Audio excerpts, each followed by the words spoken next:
Buenas noches, mi nombre es Dayana Sánchez Olivos y yo les voy a exponer sobre el conflicto del FONAVI. Mi grupo está integrado por Reina Fargerian, Vilches Cruz César y esta es una exposición para la clase de negociación y resolución de conflictos de la Universidad Privada del Norte. Empecemos con los antecedentes. El Fondo Nacional de Viviendas fue creado por un decreto de ley el 30 de junio de 1979. Su finalidad era satisfacer la necesidad de vivienda de los trabajadores según sus ingresos. Este aporte era obligatorio para todos los trabajadores. La idea era buena porque buscaba cumplir con los sueños de los trabajadores de tener su casa propia. Sin embargo, este fin se desvía y empieza a ser utilizado estos fondos por el gobierno para otros proyectos. El conflicto estalla en mayo de 1992, cuando el presidente Fujimori emite una ley donde destina estos aportes a obras de infraestructura básica, saneamiento y electrificación urbana.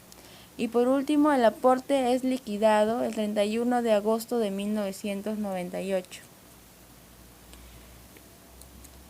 El conflicto actual se genera con el incumplimiento de la finalidad de estos aportes y también por el desconocimiento de los derechos de los fonavistas al liquidarse este fondo. La mayoría de los fonavistas no recibió beneficio alguno. De 8 millones de aportantes, solamente el 2% de ellos se vio beneficiado. Las negociaciones anteriores, los fonavistas reclamaron la devolución de sus aportes sin éxito alguno. Este conflicto se originó en el gobierno de Francisco Morales, continuó en el gobierno de Fernando Belaúnde, luego en el de Alan García, posteriormente en el de Alberto Fujimori, pero es en el gobierno de Alejandro Toledo en el que los fonavistas presentan un proyecto de ley que pide que se haga efectiva la devolución del fondo y solicita al Jurado Nacional de Elecciones que el proyecto sea sometido a un referéndum. Y este lo niega, porque según la Constitución señala de que las normas de carácter tributario y presupuestal no pueden someterse a un referéndum. Entonces los fonavistas se ven obligados a recurrir al Tribunal Constitucional vía acción de amparo. Y este les da la razón y ordena al Jurado Nacional de Elecciones que convoque el referéndum para que la población sea quien decida si debía o no devolver los aportes. Y es así que en el 2010 el 66.47% de los peruanos decidió que el dinero sea devuelto a los trabajadores aportantes. El argumento de las partes. Los fonavistas sustentan de que estos aportes tienen carácter de contribución, por lo que se había creado con un fin específico. Y es así de que genera una obligación con el fondo y derecho a los aportantes. Por ello el Estado no podía utilizar estos recursos en ningún otro proyecto. Esta situación la califican como una deuda interna que el Estado tiene con ellos que debe ser saldada.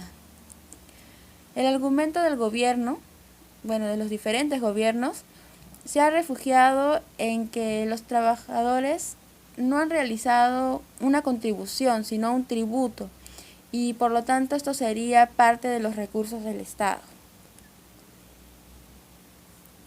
Los temas que se deberían tratar en esta negociación es el reembolso del dinero aportado por los fonavistas durante los años 1979 al 1998, la cantidad que será reembolsada por el gobierno, la fecha de reembolso del dinero y el modo de registro y cobro. El tipo de negociación que se da es distributiva, ya que en el conflicto se dan diferentes sentencias, se recurre a las leyes, cada vez se vuelve más cerrado, ninguna de las partes quería ceder, hasta que los fonavistas recurren al Tribunal Constitucional y ellos dan la potestad a la población de elegir la solución. Entonces, es así que el Estado se ve en la obligación de ceder y permitir de que estos fondos sean reintegrados a los aportantes. En enero de este año se pagó a un primer grupo de beneficiarios, al igual que al segundo grupo que se le entregó a inicios del mes de mayo su reintegro de lo que es el FONAVI, los aportes al FONAVI. Y se espera que un tercer grupo cobre en el mes de julio. Las opciones de solución, tuvieron varias opciones. Una de ellas era establecer una modalidad en la que los fonavistas terminen de aportar sus contribuciones al FONAVI para que puedan recibir sus viviendas y de esa manera obtengan un beneficio, ¿no? Y reciban al fin su casa propia. Otra alternativa hubiera sido que se sume a la pensión de la ONP los fondos del aporte del FONAVI y de esta manera se le entregaría de forma mensual el dinero que aportaron y se eviten largos procesos de pago. Y la última, que es a la que recurrieron los gobernantes, es a la de devolver, ¿no?, los aportes realizados por los fonavistas a través de cronogramas de pago y reintegrar el dinero a estas personas, ¿no?, que aportaron durante casi 20 años a través de medios que sean accesibles para ellos, como los diarios o noticias, para darles información y esto se dé de una manera ordenada. De esta manera doy por terminada la exposición. Muchas gracias y espero que haya sido de su agrado.